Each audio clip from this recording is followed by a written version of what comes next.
Hello， 大家晚上好，各位观众，国庆节快乐！抱歉，我昨天晚上加班到凌晨2点，你没听错，那你这个时候就会想问我是怎么回家的？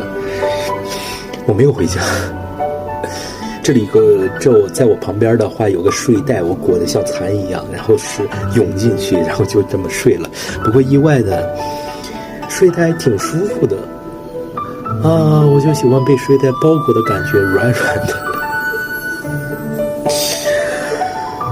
啊。早上是7点起的，就还可以睡了5个小时左右。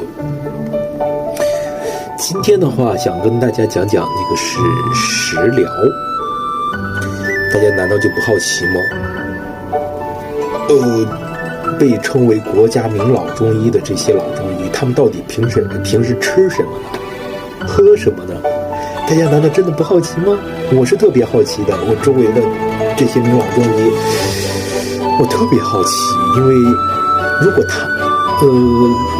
养生如果是有排名，那话那这些名老中医的话，绝对就是养生界的top 1、top 2的那些级别的。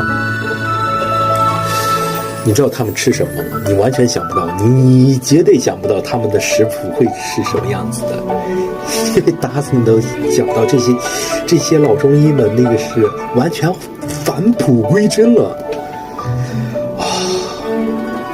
什么意思呢？就是咱们按西方营养学的话，一天的话要有蔬菜、碳水化合物、糖、脂肪、脂质等等之类的嘛。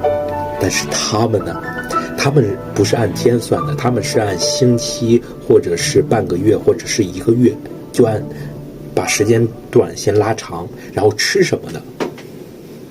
简单，按3才走。什么是3才？天地人。这个又怎么理解呢？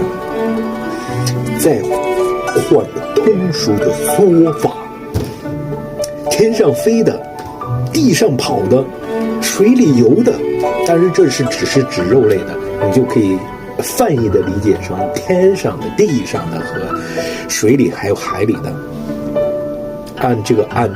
好像是按周算，按周完全吃一遍，就是天上、地上和水里的，就完了。没了，没其他的了。